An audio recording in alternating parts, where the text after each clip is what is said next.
Quoi? Il y a un autre bombe? Où? Quand? Et comment? S'exclame Javier.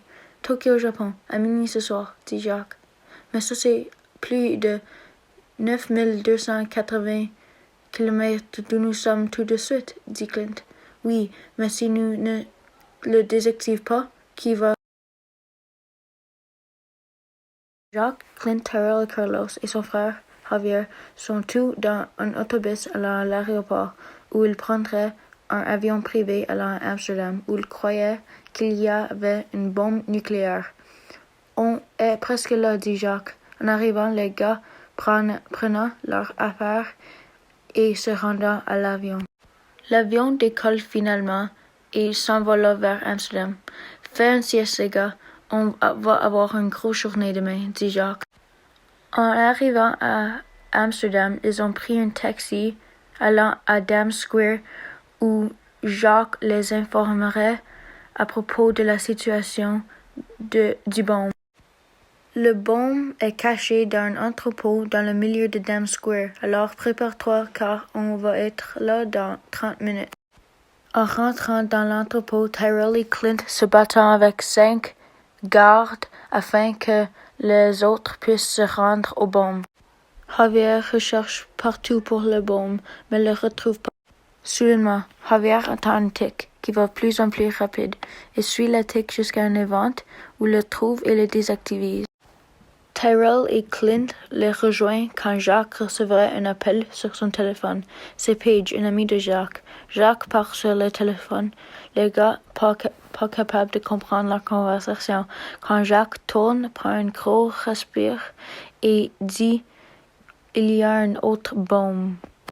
Quoi? Il y a une autre bombe? Où? Quand? Et comment? S'exclame Javier. Tokyo, Japon, à minuit ce soir, dit Jacques.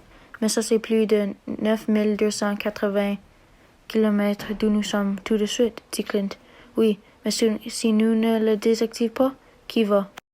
En arrivant à Tokyo, ils prenaient un taxi pour aller rencontrer Paige, qui les informerait à propos de la situation du bombe. Ils se sont rencontrés sur le pont Nijubashi, où elle leur informerait que le bombe est caché dans le BANG! Soudainement, Paige est interrompue par un coup de feu dans l'abdomen. Tout le monde tombe par terre et rampe au couvert. Ils se tournent pour regarder et le figure mystérieuse disparaît. Ils voient Paige et courant à sa côté. Carlos déchire son chandail et le met où la balle avait frappé pour arrêter le sang.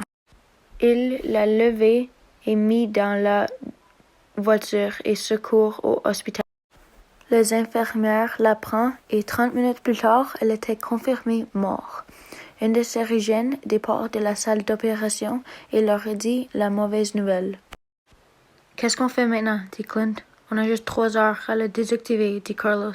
Je ne sais pas, dit Jacques. Où qu'elle vit? Dit Tyrell. Pourquoi? Dit Jacques. On pourrait regarder pour des indices. C'est une vraiment bonne idée. En arrivant à son appartement, le gars aperçoit immédiatement sur son bureau un blueprint de Shibuya Crossing, avec un gros rouge X indiquant la location du bombe. Quoi? La bombe est dans Shibuya Crossing? Exclame Carlos. Mais il est estimé d'avoir plus de 2500 personnes à la fois, s'exclame Clint. Il n'y a pas de temps à argumenter. On y a juste 6 minutes pour l'arrêter, dit Jacques. Une fois arrivés à Shibuya Crossing, ils sont rencontrés par un super-vilain. Où est la bombe? S'exclame Jacques. Si tu le veux, tu peux le prendre.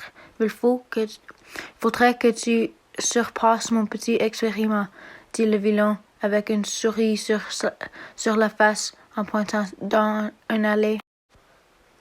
Boum! Boum! Boum! Boum!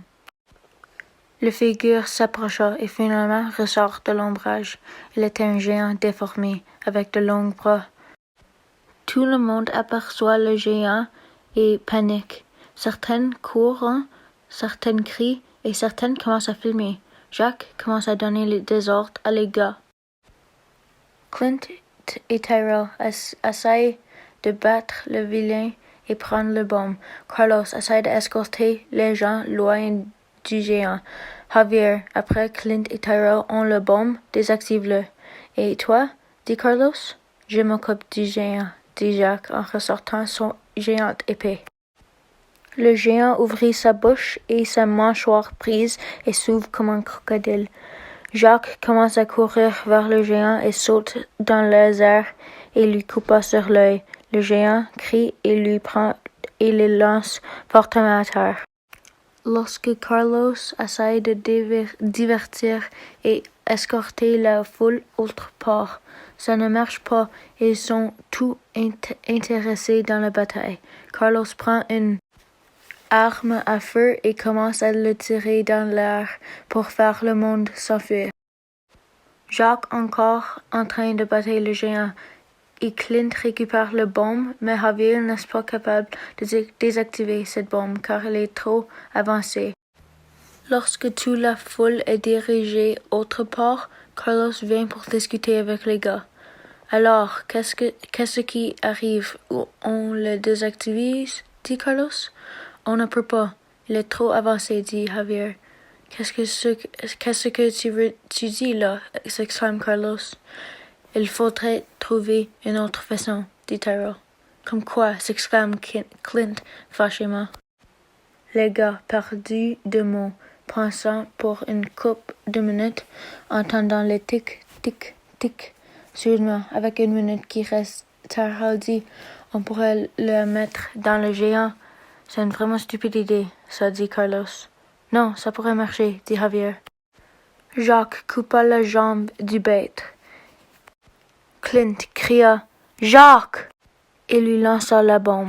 Jacques regarde la bête directement dans les yeux et lance la bombe dans sa bouche. Tic, tic, tic, tic, boum!